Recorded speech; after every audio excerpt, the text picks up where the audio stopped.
Olá, muito boa tarde, bom dia, boa noite, não sei. Estamos aqui mais uma terça-feira para fazer outro daqueles episódios monólogos do podcast, né? E o tema de hoje, bem como o dia que a gente lança, né, é família. Hoje faz 2 dias do Dia dos Pais e eu queria comentar um pouco sobre família, sendo de sangue ou não, e dar aquela opinião de vampiro sobre isso. Eu espero que vocês possam se adequar a esse tema, ou mesmo se identificar com o tema, e possam refletir, ou mesmo tirar uma conclusão na vida de vocês sobre isso. Então, sem mais delongas, um brinde aos vampiros. Família. O que é uma família? Se você pensa pelo termo literal, família é um grupo de pessoas unidas por laços de sangue, casamento, adoção ou forte afeto que compartilham cuidado, proteção e convivência. Então, se você tem uma família, você tem alguns desses pontos. Ou será que não? Família é aquilo, né, gente? Na sociedade brasileira, família são as pessoas de sangue que te criam, te geram e te educam, você vive com elas e tudo mais. Na visão brasileira de família, muitas das famílias não têm pai ou não têm mãe, ou mesmo não tem nenhum dos dois, tem avós, por exemplo. E é comum você ver muitas pessoas que foram criadas pelos avós ou não tem o pai presente, sabe? Tanto presente 100% do tempo quanto em alguma parte do tempo.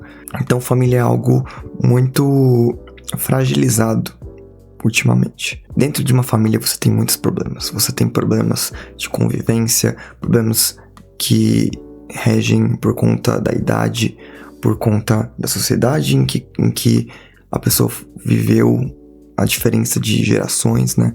Você tem também a diferença de ideias que não batem, e tudo isso gera conflito. Esse conflito, a primeiro momento, pode ser ruim, pode ser maléfico a você. Eu tô passando por uma situação em que, claro, estou desempregado, né?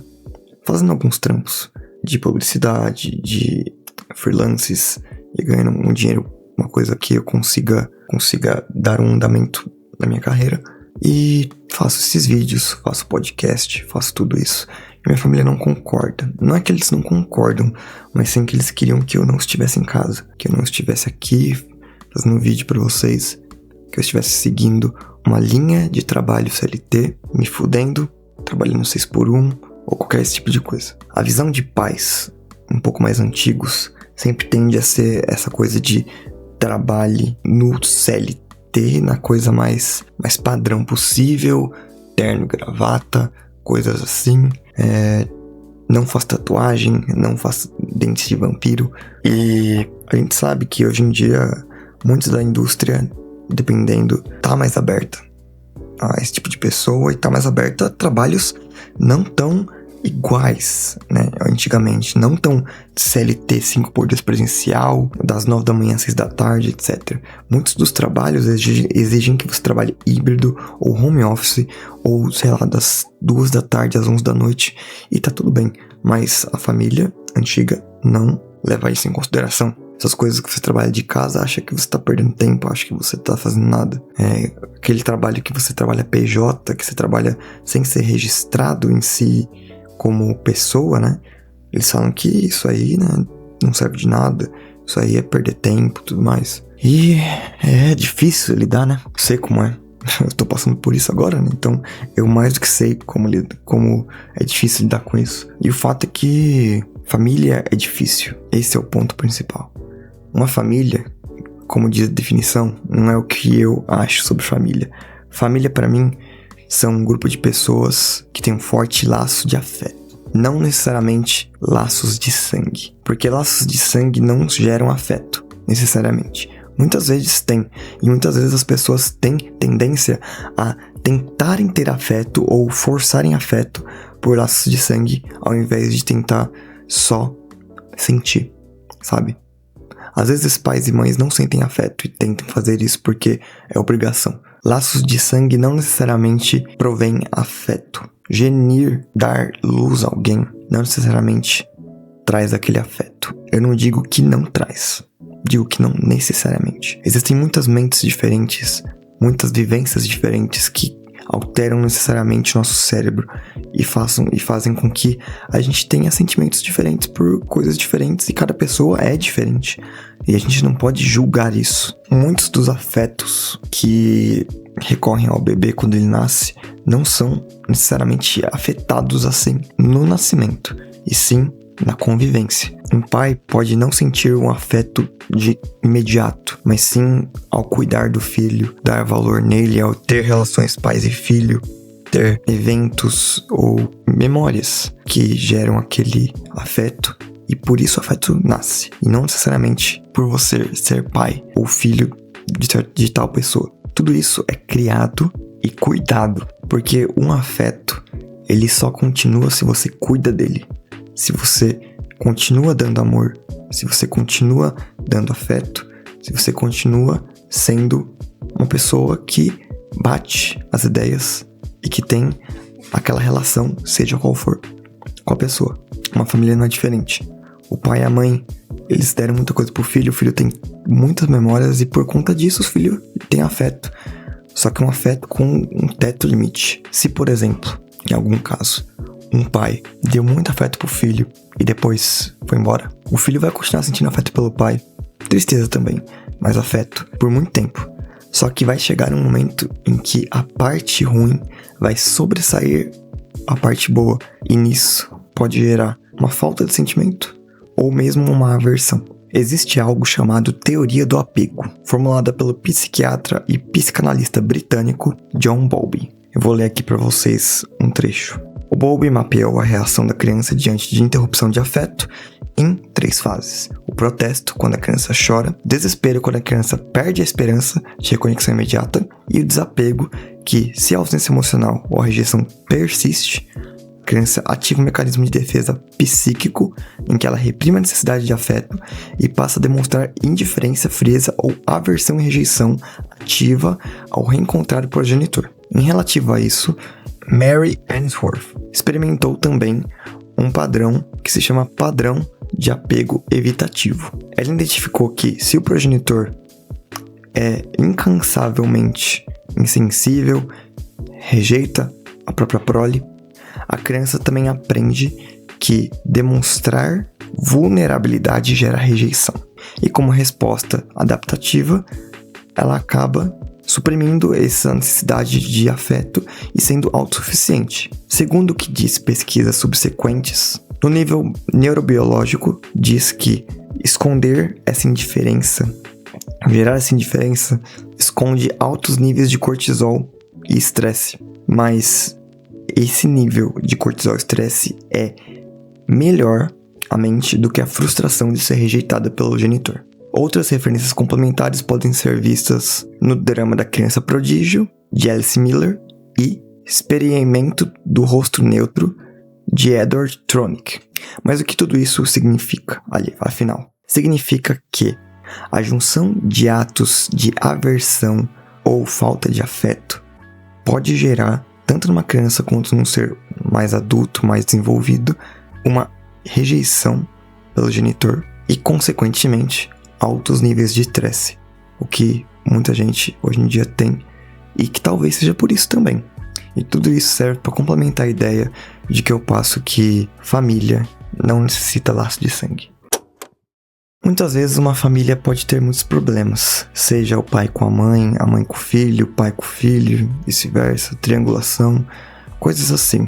E sabe, eu não sou ninguém para dar lição de moral sobre isso, também porque eu passo por isso. Cada um tem um problema individual que sabe sobre, e ninguém de fora tem direito de opinar sobre isso, porque a pessoa não tá passando sobre isso, não é eu que estou no seu lugar. Você sabe o que você está passando e você sabe como se portar sobre isso. A questão é que muitas vezes você acaba ficando com aquela pessoa que te geriu, te cuidou, sendo que você já tem capacidade de viver sozinho, tem dinheiro suficiente para viver sozinho, não vai precisar de ajuda complementar, sabe? E você só preferiu ficar lá porque é melhor para você, ou porque você tem medo de começar uma coisa nova. Isso já volta ao nosso primeiro episódio, que é inícios. Eu vivo com meus pais aqui, em casa ainda. Mas se eu tivesse condição monetária de viver sozinho, eu já teria ido viver sozinho faz muito tempo. Porque uma convivência familiar gera conflitos. Isso é normal para todo mundo. O problema é quando esses conflitos te fazem mal a ponto de ultrapassar o limite de ter um teto sobre a sua cabeça, sabe? No meu caso, isso não passa. Mas eu sei que existem famílias que você não tem essa liberdade. Tempo para você investir no seu futuro, sabe? O tempo para você fazer uma coisa que não te gera lucro e ainda assim você conseguir fazer essas coisas com vigor para o seu futuro ter lucro, sabe? Muita gente tem a necessidade de ter um emprego assim que pode, porque a pessoa ou quer sair de casa porque a família é intragável, ou a pessoa precisa disso porque a família não tem condições. E eu sei que é terrível isso é terrível, porque todo mundo deveria ter condições de poder dar um tempo e focar no que quer pro futuro e fazer coisas que não necessariamente geram lucro, mas geram resultados no futuro gerar lucro, sabe? Como se fosse um investimento. E muitas famílias não deixam você fazer isso. Muitas famílias, elas querem que você ajude, elas não ligam pro seu futuro, elas ligam para que você ajude todo mundo a sobreviver. E é terrível isso é realmente terrível, não ter esse apoio dos pais. Muitos pais não dão apoio, meus pais já dão um pouco de apoio, porque eles deixam pelo menos eu fazer isso. Mas muitos pais realmente nem isso deixam. Eu entendo como é ruim. É por isso que eu digo, uma família, você tem que ter muito apego, você tem que ter muita afeição, muito afeto. Porque se o caso fosse de que ninguém me apoiasse, o caso fosse de que ninguém quisesse, nem ao menos deixar eu tentar fazer minhas coisas pro meu futuro, qual seria a diferença de viver numa casa com essas pessoas, tendo que pagar tudo, e viver sozinho, tendo que pagar tudo? Entende meu ponto? Por isso que desde o começo eu estou cravando esse ponto de que família necessariamente não é de sangue. Porque se não te faz diferença na sua vida, por que você não vai embora? Se essa família não te traz afeto, por que você ainda precisa dela?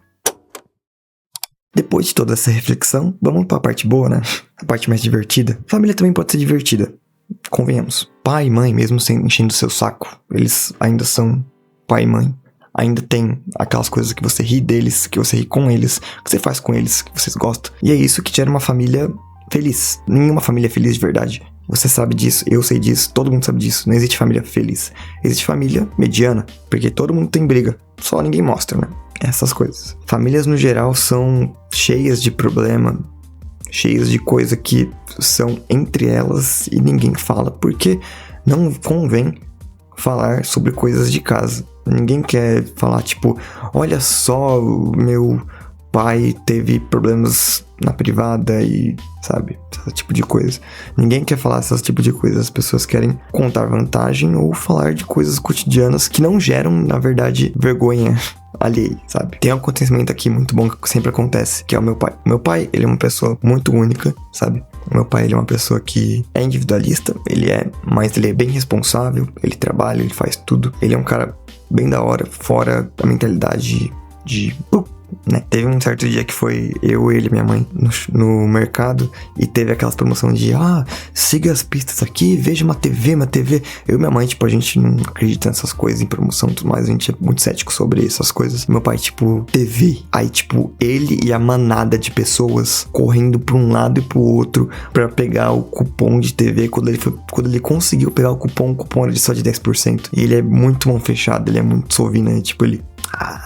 Eu e minha mãe rachamos o bico até chegar no carro, porque, tipo, é muito engraçado, sabe? Às vezes os familiares, eles não são inteligentes, eles não são pessoas que trazem informações ou coisas da hora, mas eles fazem o que fazem pela graça de fazer besteira, sabe? Fazer besteira é uma das coisas mais engraçadas que a gente pode rir, porque, assim, minha mãe, a família da minha mãe, a gente ri de qualquer coisa dos outros, né? Porque a gente gosta de tirar sarro, isso é uma coisa do sangue, é incrível, o sangue tá aqui. Tirar sarro dos outros. Então essas coisas é um prato cheio pra gente. Mas certo tipo de coisa sempre são um prato cheio pra todo mundo, mano. Ver alguém cair no meio da rua, não se machucar, só cair, tipo, se a pessoa só quase cai. E essas coisas geram engraçado, tipo, conversas alheias de pessoas que você ouve, você, tipo, é uma coisa muito, muito além do que você imaginava que poderia estar sendo uma conversa ao vivo, tá ligado? Em público. Esse tipo de coisas geram muita resenha. No geral, uma família seja de sangue ou não, é aquelas pessoas que você tem afeto, aquelas pessoas que você se junta, que você ri, que você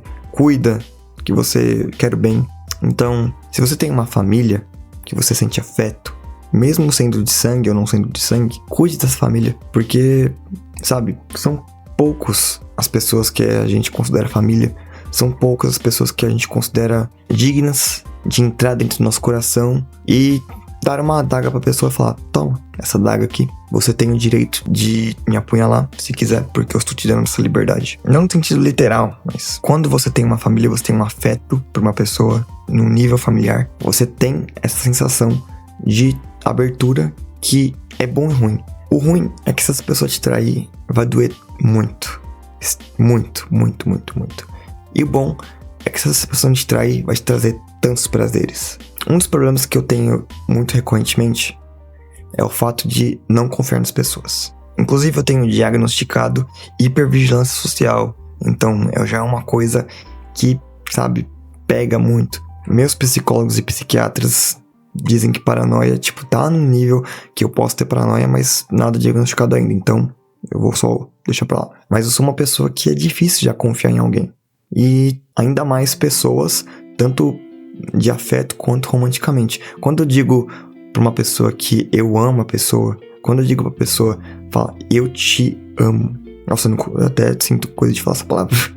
Quando eu chego a pessoa e falo, eu te amo, seja como amigo, seja como romântico, seja etc. Sabe, essa pessoa ela tem que dar valor nisso, porque eu não falo eu te amo pra qualquer um. Eu não falo eu te amo, pra você ter uma ideia. Eu não falo nem eu amo. É muito difícil falar amo, a palavra amo, sabe? Porque essa palavra pra mim representa abrir as amarras dos meus sentimentos pra pessoa. Quando eu falo que eu amo uma pessoa, eu tô literalmente dizendo, abre aspas, você é confiável o suficiente pra eu abrir o cadeado do meu coração e te dar uma adaga na sua mão, esperando que você não faça nada. É isso que eu quero dizer quando eu digo eu te amo. Sempre em muitas relações que eu tive, foi um problema dizer isso. Eu sempre dizia, eu gosto muito de você. Ou quando a pessoa dizia eu te amo pra mim, eu falava, eu gosto muito de você também. Porque, mano, é uma palavra que demora a dizer. São meses, ou até mais que meses. Eu não consigo falar essa palavra só por falar. Eu falo essa palavra porque eu sinto. E quando eu digo eu te amo, significa que aquela pessoa é aceita na minha família. Que aquela pessoa é uma pessoa que eu facilmente levaria pra mim como família. Levaria pra mim como um laço de afeto muito forte. Entende? E eu não estou julgando as pessoas que falam eu te amo só por falar.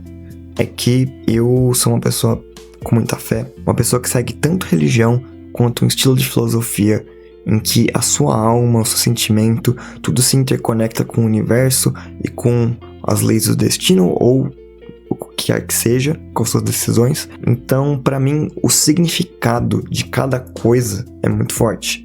O significado de eu te amo é o que eu disse. O significado de eu te odeio é literalmente você abismar a pessoa. É literalmente você escarrar na pessoa, no mais íntimo do seu âmago. Falar que aquela pessoa está banida da sua linha de pensamento. Isso é um eu te odeio, entendeu? Palavras têm significado pra mim. E esses significados, eles tomam forma em todos os momentos que eu estou mais aflorado em sentimentos. Quando eu estou com muita raiva, eu ainda assim tenho essa trava de não falar eu te odeio pra alguém que eu estou com muita raiva. Porque se não for a pessoa que eu realmente odeio, falar eu te odeio vai cravar um sentimento pútrido naquela pessoa. E eu não quero isso. Então eu ainda tenho muito cuidado com palavras, que palavras têm poder.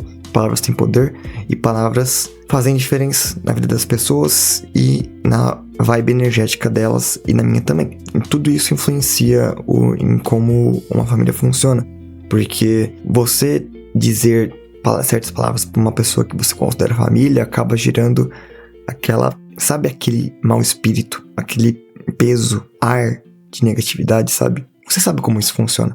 É quando você tá num mesmo recinto que a pessoa e você sente uma passagem com mal, sabe? Você sente que a pessoa tá passando por um lugar, você sente aquilo.